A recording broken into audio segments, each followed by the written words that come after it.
Bismillahirrahmanirrahim. Alhamdulillahilladzi hadana lihadza wa ma kunna linahtadiya laula an hadanallah. Allahumma salli ala sayyidina Muhammadin al-Fatih lima ughliq wal khatim lima sabaq. Nasiril haqqi bil haqqi wal hadi ila siratikal mustaqim wa ala alihi wa sahbihi haqqa qadrihi wa miqdarihi al-azim. Subhanaka la ilma lana illa ma 'allamtana innaka antal alimul hakim. Wa tub 'alaina innaka antat tawwabur rahim. Bi rabbil qiyami la bi nafsi wala siwa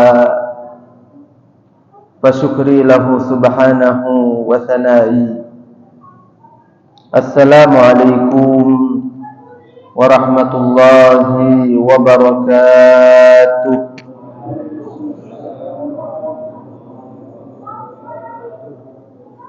Alhamdulillah, bersyukur kita kehadirat Allah Subhanahu wa ta'ala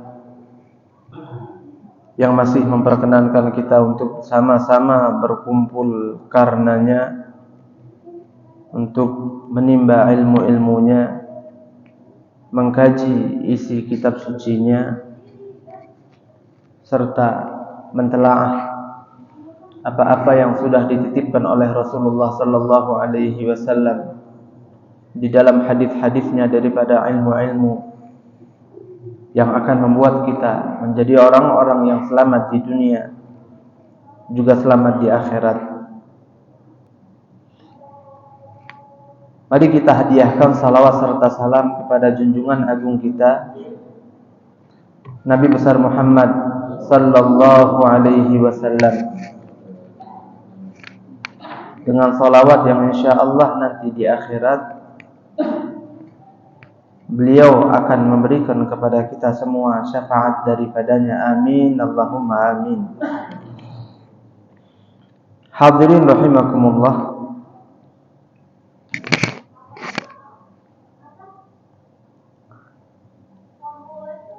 terdapat banyak kemuliaan yang Allah berikan kepada hamba-hambanya,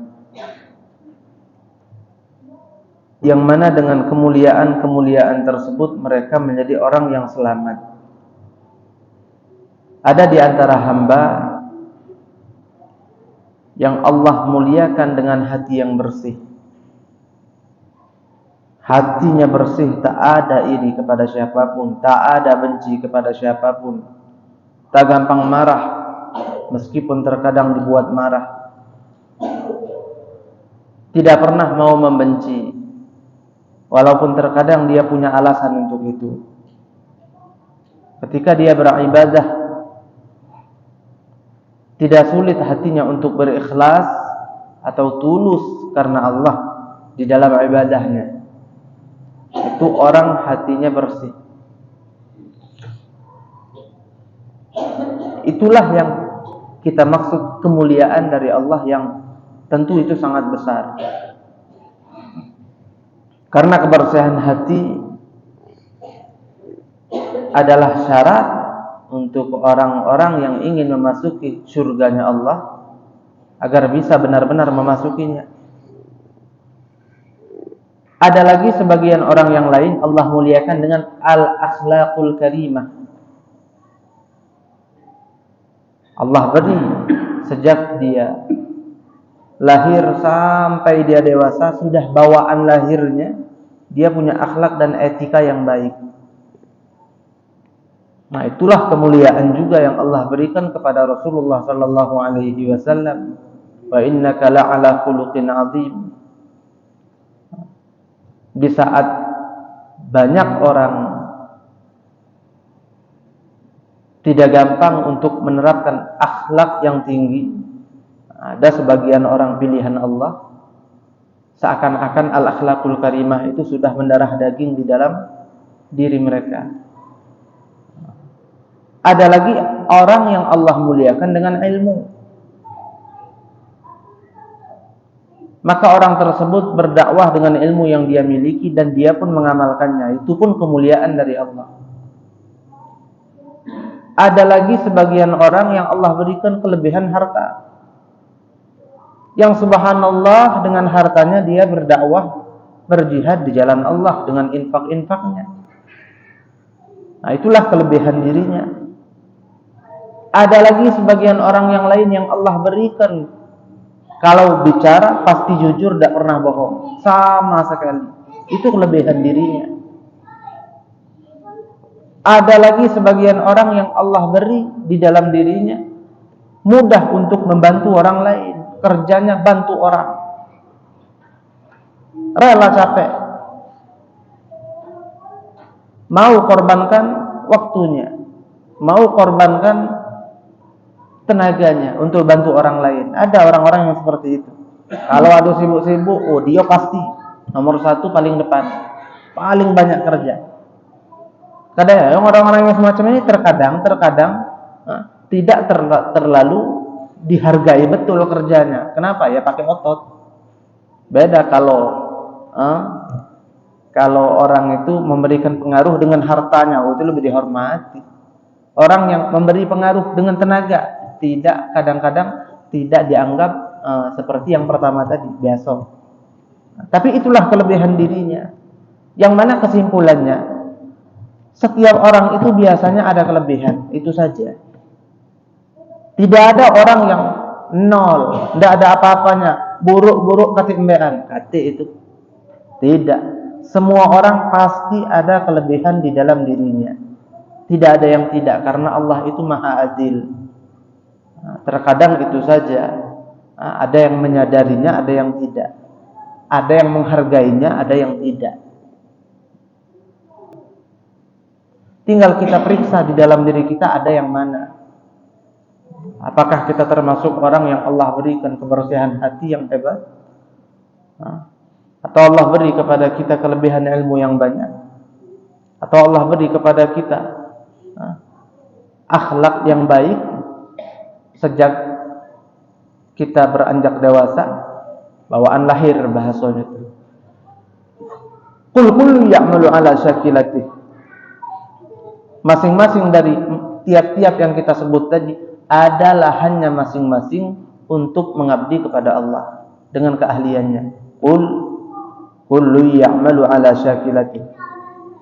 Semua orang boleh beramal sesuai dengan kemampuan dan keahliannya. Ma'asyiral hadirin rahimakumullah. Mari kita lanjutkan kajian ilmu tasawuf kita, kitab An-Nasaih Ad-Diniyah, sampai pada pembahasan kemarin kita perjelaskan bahwasanya di antara fungsi atau di antara faidah ketika kita bertakwa kepada Allah, maka Allah akan beri kepada kita sebuah keuntungan yang namanya al-ma'iyyah, yaitu adalah kebersamaan dengan Allah Subhanahu wa taala. Allah bersamai kita di dalam hidup yang kita jalani. Itu nomor 1 kemarin ya. Jadi ketika kita itu bertakwa kepada Allah, maka Allah akan membersamai kita. Ketika Allah membersamai kita, maka kita akan selalu jadi orang yang beruntung. Meskipun terkadang ada cobaan, ada ujian, ada rintangan, ada sesuatu kejadian yang mungkin membuat kita bertanya-tanya apakah ini pertanda baik atau tidak. Kalau kita bertakwa, yakin tak mungkin Allah beri kecuali yang baik-baik untuk kita. Contoh saja ya, Rasulullah sallallahu alaihi wasallam, beliau pulang dari Gua Hira dalam keadaan bingung, melihat penampakan yang tak pernah beliau lihat sebelumnya, yaitu malaikat Jibril. Fa'akhadhani faghattani hatta balagha minni al-juhud. Kata beliau, Jibril mendekap diriku dengan dekapan yang keras sehingga aku hampir tak bisa lagi menahan dekapan tersebut. Dan dia berkata, "Iqra, bacalah." Aku jawab, "Ma ana biqari, aku tak bisa baca." Ia lepaskan. Kemudian itu terulang lagi sampai 2 sampai 3 kali. Beliau pulang ke rumah dalam keadaan menggigil, "Dathiruni, dathiruni, selimuti aku, selimuti aku." Saat itu beliau merasa sangat bingung sekali. Ya, bahasa kitanya shock. Apa sih yang aku alami ini? Apakah ini pertanda baik atau buruk? Sampai-sampai Sayyidatuna Khadijatul Kubra, istri beliau tercinta, ketika itu mengatakan apa? "Ma khayyabakallah, innaka la tasilur rahim wa tuqribid dhaif." Ya Muhammad, wahai suamiku, tak mungkin Allah mencelakai dirimu, tidak mungkin. Kenapa? Karena engkau orang baik. Nah, itu kata Siti Khadijah. Mustahil Allah akan membuat kau rugi, akan membuat kamu celaka. Tidak mungkin. Pasti baik kalau engkau yang mengalaminya. Kenapa? Innaka latasilur rahim. Kau itu orangnya nyambung tali silaturahmi kerjaannya. Tidak pernah engkau itu musuh-musuhan. Nah, engkau itu juga adalah orang yang paling pandai menghargai tamu yang datang kepadamu. Engkau juga ini, engkau juga ini. Kebaik-kebaikan Nabi disebut semua oleh beliau. Jadi jangan takut, engkau orang baik. Nah, itulah artinya kalau kita adalah orang yang bertakwa, ya berarti orang terbaik bahkan. Bukan sekedar orang baik. Inna akramakum indallahi atqakum. Bukan sekedar orang baik. Kalau kita bertakwa, kita orang terbaik di sisi Allah. Maka tentu apapun yang kita alami, ujung-ujungnya baik pula. Nah, kadang-kadang itu baik ceritanya, kadang bervariasi. Ceritanya saja kadang-kadang di awal bervariasi, mungkin tidak selalu bagus, tidak selalu nikmat. Kadang-kadang ada sepet, kadang-kadang ada pahit, kadang-kadang asam manis. Tapi ujungnya pasti baik. Keberuntungan Allah beri. Hikmah di baliknya akan besar. Wal aqibatu littaqwa, itu kata Allah. Al aqibah itu hasil akhir yang baik. Al-aqibah adalah hasil akhir yang baik. Itu Allah akan berikan kepada orang yang punya ketakwaan di dalam dirinya. Jadi kalau kita ini bertakwa, sudahlah, anteng deh itu. Tidak usah pusing-pusing. Oh tapi ini cak mano, ini cak mano, itu cak mano, ini nanti kayak apa? Tidak usah dipikirkan, sudah. Fokus saja bertakwa. Kewajiban kerjakan, keharaman tinggalkan. Yakin Allah akan buat kita beruntung di kemudian hari. Yang mana kesulitan-kesulitan yang ada di saat ini tak akan pernah membuat kita rugi di belakangan hari, tidak bakal. Asal bertakwa. Kenapa? Karena kita sama Allah. Innallaha ma'al muttaqin. Sesungguhnya Allah bersama orang-orang yang bertakwa. Tapi itulah kelemahan kita manusia. Kadang-kadang terlalu banyak mikir. Bahasa anak zaman sekarang ini overthinking. Kebanyakan mikir, ini difikirkan, itu difikirkan, segalanya difikirkan, tidak perlu. Fikirkan seperlunya saja. Jangan terlalu berlebihan. Kalau berlebihan kadang-kadang yang tidak perlu difikirkan juga ngapoi. Sekedarnya yang perlu difikirkan, ya fikirkan untuk cari solusi, untuk cari jalan terbaik baginya. Yang tidak sudah. Untuk itu, bukan untuk difikirkan secara berkepanjangan, tidak kelar-kelar, pusing lewat, ujung-ujungnya moodnya tidak bagus menjalani hari-hari. Ala kulli hal. Tapi kalau orang punya takwa tidak kayak itu, tidak. Dia dengan mudah dan secepat mungkin akan mengembalikan urusan-urusan di dalam hidupnya kepada Allah. Langsung zikir, suntuk dikit langsung sholat, runyam dikit, ada masalah dikit ambil Al-Quran, tahajud malam hari, biasa seperti itu. Dengan sendirinya akan Allah giring orang itu untuk menjumpai dirinya di dalam ibadah-ibadah yang dia lakukan. Di antaranya lagi kemarin kita sebut bahwasannya di antara keuntungan yang Allah beri untuk orang-orang yang bertakwa adalah al-ilmul ladunni. Kita sebut minggu lalu atau 2 minggu lalu bahwasannya ada seorang Syekh Abdul Aziz Ad-Dabbagh. Kita jelaskan seperti apa kemarin ilmu yang beliau miliki akan selalu sesuai dengan nakal dan akal. Apa itu akal? Apa itu nakal? Sudah kita jelaskan 2 minggu lalu. Ilmu yang beliau sampaikan selalu sesuai dengan akal, selalu sesuai dengan nakal. Selalu. Padahal ini Syekh Abdul Aziz Ad-Dabbagh dari kecil sampai tua tidak pernah pegang pena. Tidak bisa baca, tidak bisa tulis, tidak pernah belajar. Tapi subhanallah, ilmunya luar biasa. Itulah yang disebut dengan ilmul ladunni. Seperti yang didapatkan oleh Nabi Allah Khidir alaihi salam. Atainahu min ladunna ilma. Ada ladun, min ladunna ilma. Yang kami beri kepadanya ilmu dari sisi kami. Ilmu dari Allah langsung. Malaikat Nabi Khidir seperti itu. Sampai-sampai Nabi Musa saja berguru kepada beliau. Iya, ketika Nabi Musa menganggap dirinya orang yang paling alim, Allah tegur, ada yang lebih alim dari engkau. Wahai Musa, oh siapa ya Allah? Aku akan jadikan dia guru. Laki-laki namanya Khidir. Panjang ceritanya kita tahu di dalam surah Al-Kahfi. Luar biasa ilmu hakikat beliau punya. Belajar di mana? Min ladunna ilma. Atainahu min ladunna ilma. Ilmu ladunni.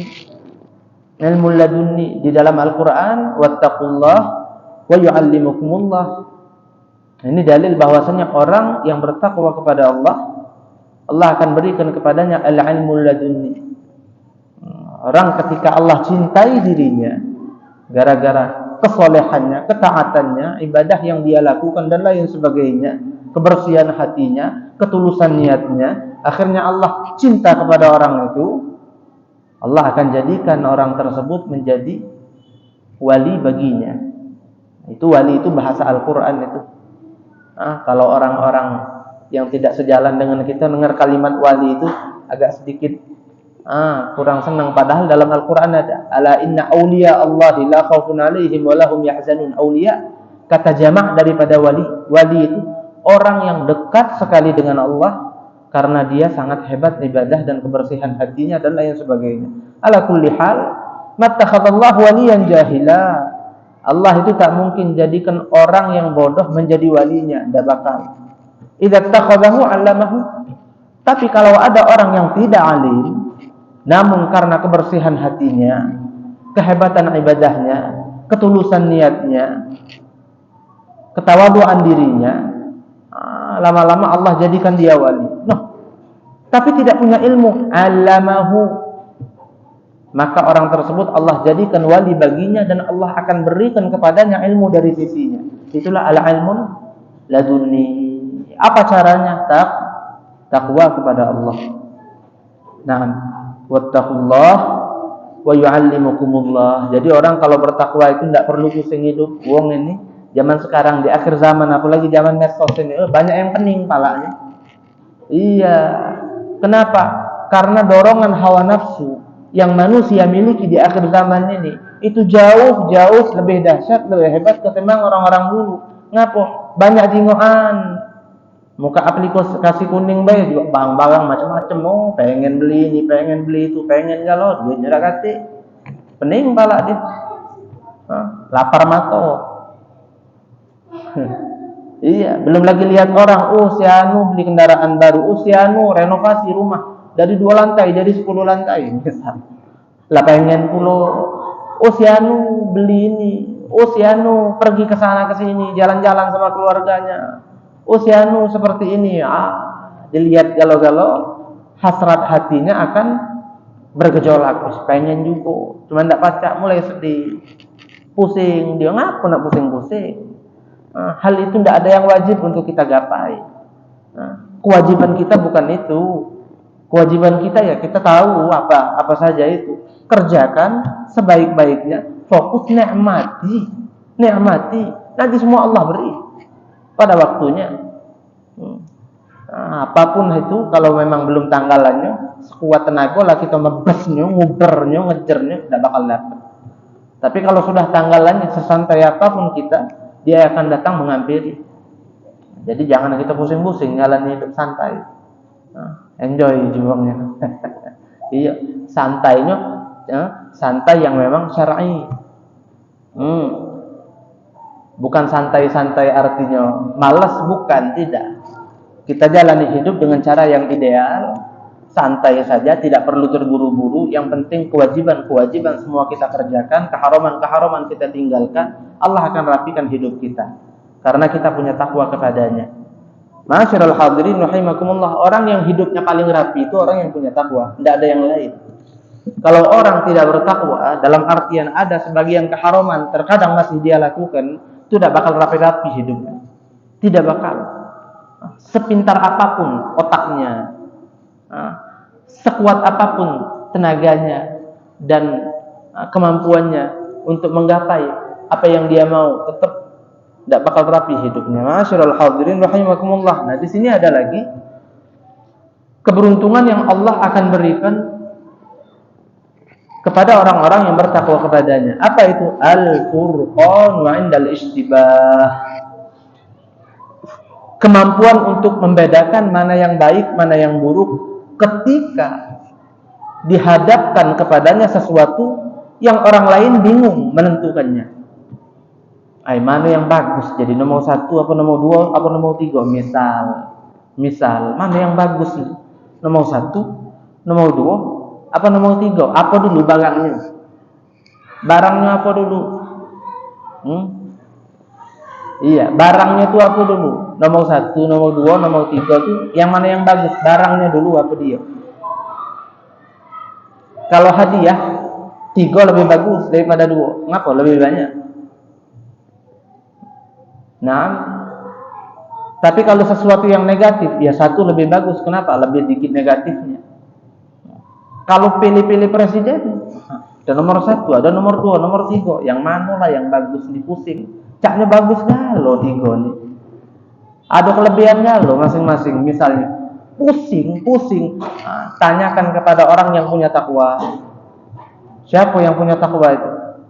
Ya orang baik lah. Biasanya ulama itu orang yang bertakwa. Mereka punya pandangan yang jeli.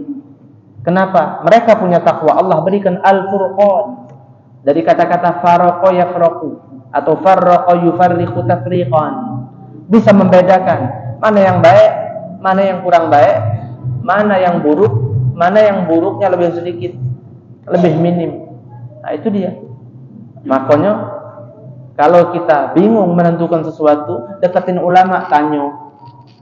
Kenapa? Biasa ulama itu orang-orang punya takwa. Ulama amil tentunya, ulama yang mengamalkan ilmunya, yang ada akhlaknya. Biasanya mereka punya takwa. Ketika mereka punya takwa, mereka punya ini apa? Kemampuan untuk menentukan mana yang baik, mana yang tidak. Jadi kalau kita bingung-bingung, cak manolah ada wong nawai aku gawean ini. Gajinya jadilah begawe apa? Begawe ini misalnya. Di mana? Di sini. Bingung aku masih. Istikharah, minta bantu dengan Allah. Ada sebagian orang istikharah pun tidak pede. Ada, ya aku ini kotor. Ada sebagian orang, subhanallah. Padahal Allah tidak pilih-pilih. Ketika kita mau minta kepadanya petunjuk, ya Allah akan beri tentunya. Siapapun kita, apapun latar belakangnya. Tapi subhanallah, tetap ada sebagian orang kadang-kadang, ya aku tidak pede. Aku ini kotor. Anak istikharah tuh masih bingung juga. Sudah istikharah tuh masih linglung sampai sekarang. Sudah tanyakan ulama. Dekati ulama, tanya, seperti apa wahai ustadz, wahai kiai, ini aku ditawarkan kerjaan seperti ini, kira-kira bagus dah? Aku ini orang tua di sini, kerjaannya tempat jauh, positif negatifnya apa? Begawe ke sana tuh, gaweannya apa dulu? Panjang cerita, dianalisa oleh orang alim itu, diistikharahkan oleh beliau, bisa keluar jawaban yang tepat. Ambil tindakan daripada apa yang dia tentukan, insya Allah jadi baiknya untuk kita. Kenapa? Karena mereka punya takwa, mereka punya al-furqan ini. Al-furqan ini kadang-kadang diartikan Al-Quran. Al-Quranul Karim itu kadang-kadang ya, sebagian namanya adalah al-furqan. Sampai di dalam Al-Quran ada surah yang namanya al-furqan. Kenapa? Karena Al-Quran itu adalah penentu yang memberitahu kepada kita mana yang bagus, mana yang tidak, mana yang buruk, mana yang tidak, mana yang halal, mana yang haram, dibedakan semua dengan jelas untuk kita semua. Ma'asyiral hadirin rahimakumullah. Wal kafarah lisayyi'at, di antara keuntungan yang akan didapatkan oleh orang yang bertakwa kepada Allah adalah pengampunan dosa. Allah ampuni dosa kita. Terus terang, hadiah paling besar dari Allah itu adalah pengampunan. Hadiah paling besar dari Allah itu adalah pengampunan. Kenapa? Karena dosa adalah kotoran. Dosa itu adalah kotoran. Ketika dosa kita masih ada, sehebat apapun kita berhias, kita tetap akan kotor. Iya. Jadi kalau kita masih ada dosa, belum minta ampun kepada Allah, sehebat apapun kemudian kita berhias dengan perhiasan-perhiasan yang ada, baik daripada ibadah misalnya, itu tak akan sempurna keindahan yang ada di dalam diri kita. Contoh saja, orang tidak mandi, pakai baju bagus, tidak mandi, bersalin, nak kondangan, lah 3 hari, begawe sehari-hari apa? Kuli bangunan misal, 3 hari itu tidak mandi, langsung bersalin baik, kondangan, pakai baju bagus, tapi dekat buang akhirnya agak lain bau kawannya, ngapa? Tidak mandi, bebersih dulu, baru pakai baju bagus. Itu contoh saja, Jadi kalau kita itu sebagian fisik kita masih kotor, walaupun kita pakai perhiasan baju yang bagus kayak aku lah, tetap kotoran itu tidak akan tertutupi oleh keindahan daripada perhiasan yang kita pakai. Seperti itu pula dosa itu adalah kotoran yang perlu kita mintai ampunan dari Allah agar Allah hapus dan Allah bersihkan kita. Surga itu sangat bersih, tidak mungkin kalau kita masih ada kotoran dosa Allah biarkan kita masuk kotor galau surganya. Sangat bersih sekali itu surga. Jadi kotoran dosa itu adalah sesuatu yang paling menyedihkan kalau masih ada di dalam diri kita. Maka pengampunan dosa itu hadiah sangat besar dari Allah, sangat kita butuhkan. Ketika kita bertakwa, kita akan banyak beribadah tentunya. Innal hasanati yudhibna sayyi'at. Sesungguhnya perbuatan-perbuatan baik akan membuat hilang perbuatan-perbuatan buruk yang pernah dilakukan sebelumnya. Wa atbi'is sayyi'atal hasanata tamhuha. Itu hadis Rasulullahnya, riwayat Al-Imam At-Tirmidzi.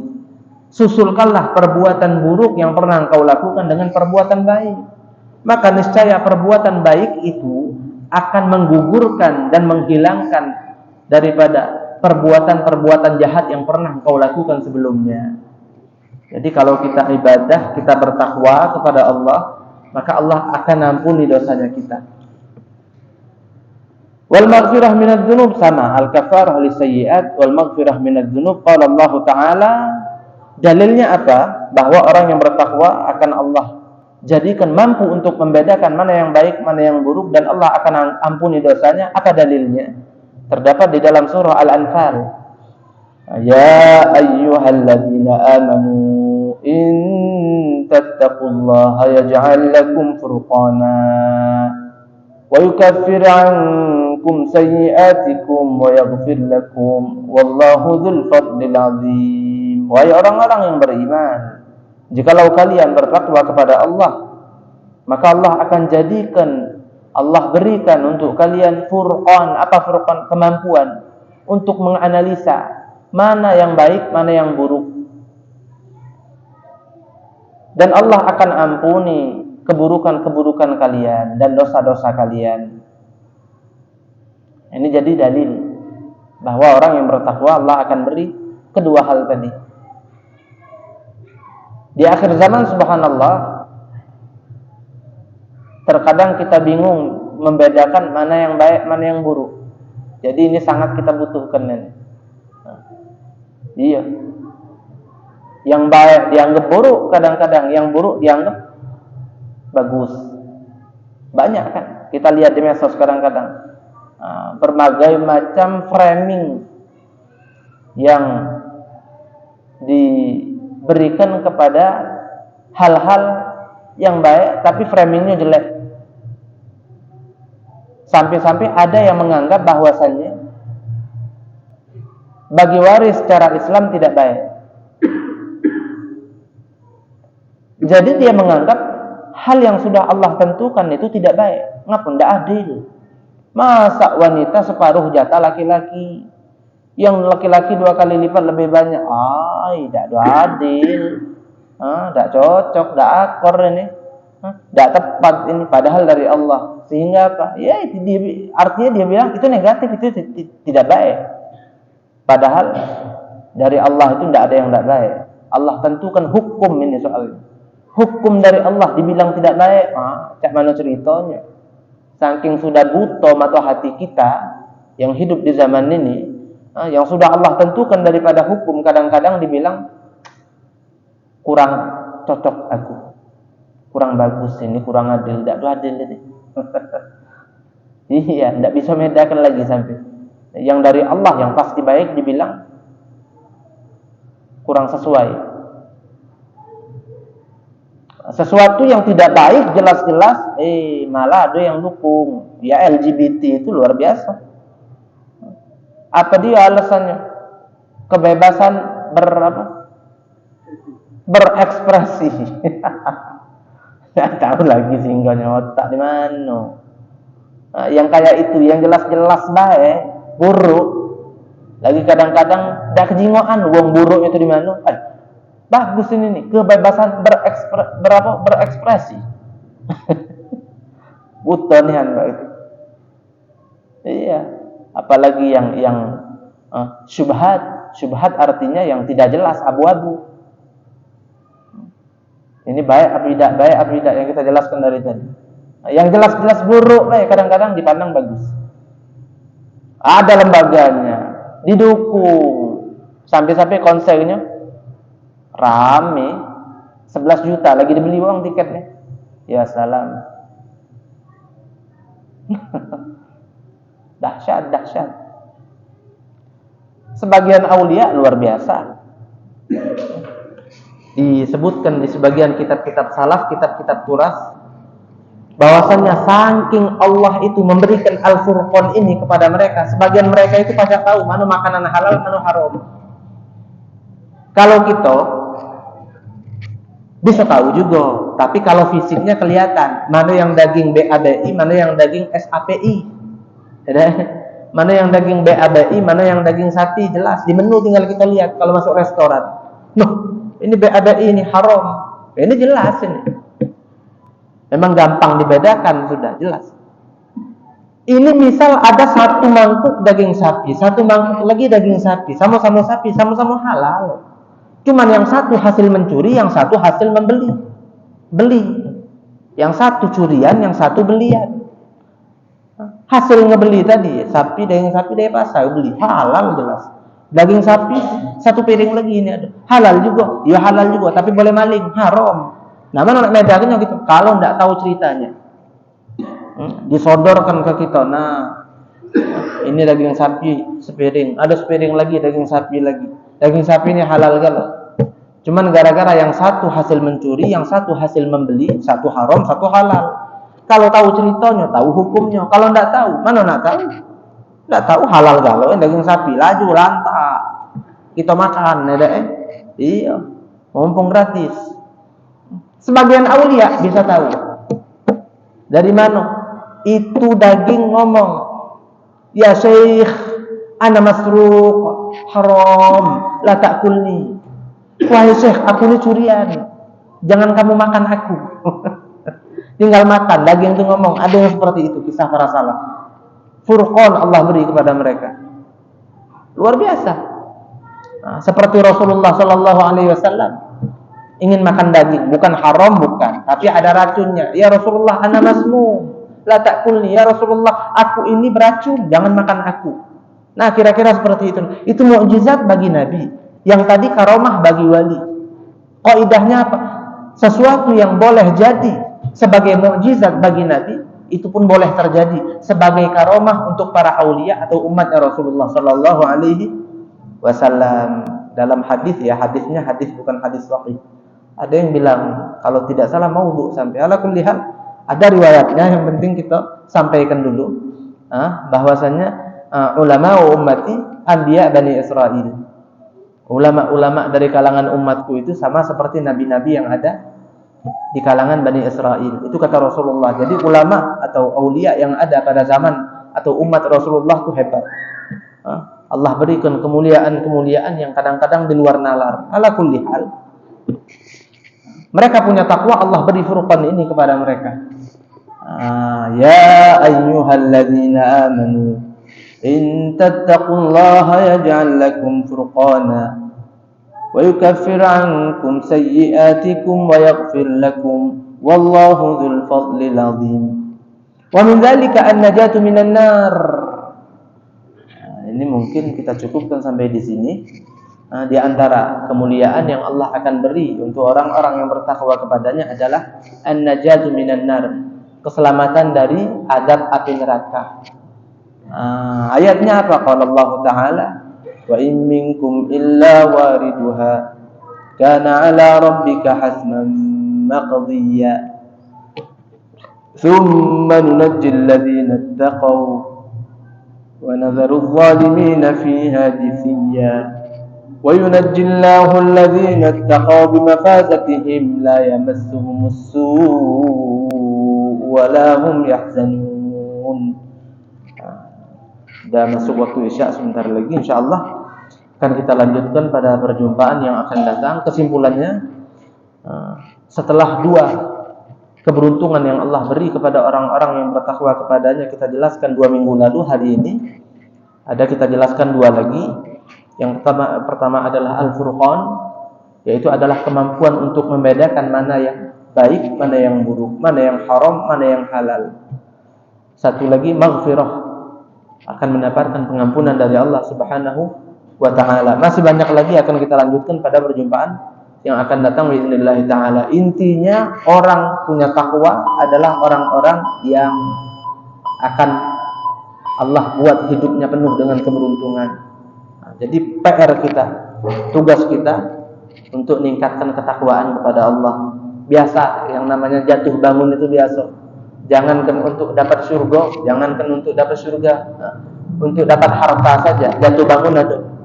Orang bisnis jatuh, bangun lagi, gulung tikar lagi, metu modal lagi, gulung tikar lagi, modal, bermodal lagi, jatuh bangun. Dalam cinta jatuh bangun ada kan? Ada lagunya. Jatuh bangun aku mengejarmu kan? Itu ngejar apa? Ngejar cewek. Lagi ada jatuh bangun. Ngejar cewek, ada jatuh bangun. Jatuh bangun aku mengejarmu, itu dalilnya. Lagu dangdut. Untuk ngejar harta ada jatuh bangun, apalagi untuk ngejar surga. Kadang-kadang tegawi lagi barang haram, ya Allah astagfirullah, cak manu ini sudah. Itu bukan akhir dari segalanya. Bangun lagi, minta maaf kepada Allah, minta ampun, semangat lagi, tingkat lagi takwaan, terus kembali lagi terulang, minta maaf lagi, minta ampun lagi, bertakwa lagi, terus pokoknya sampai wafat, tidak ada habisnya itu. Allah akan lihat kesungguhan kita. Ketika kita mampu untuk melakukan itu, maka Allah akan berikan kepada kita kemampuan untuk benar-benar menjadi orang yang bertakwa betul kepadanya. Intinya bantuan dari Allah, minta kepada Allah, ya Allah minta tolong bantuan darimu ya Allah biar aku bisa bertakwa. Amin Allahumma amin. Mungkin hanya ini. Hadza ma naqulu lakum wa la'afu minkum. Kita tutup dengan doa bersama. A'udzubillahi minasyaitonir rajim. Bismillahirrahmanirrahim. Alhamdulillahi rabbil alamin. Allahumma salli wa sallim ala sayyidina Muhammad wa ala ali sayyidina Muhammad. Allahumma ij'al jam'ana hadza jam'an marhuma wa tafarruqana min ba'dihi tafarruqan ma'suma. ولا تجعل فينا ولا معنا ولا حوالينا شقيا ولا مطرودا ولا محروما. ربنا اغفر لنا ولوالدينا ولمشايخنا وارحمهم كما ربونا صغارا. ربنا آتنا في الدنيا حسنة وفي الآخرة حسنة وقنا عذاب النار. وصلى الله على سيدنا محمد وعلى آله وصحبه وسلم والحمد لله رب العالمين. السلام عليكم warahmatullahi wabarakatuh.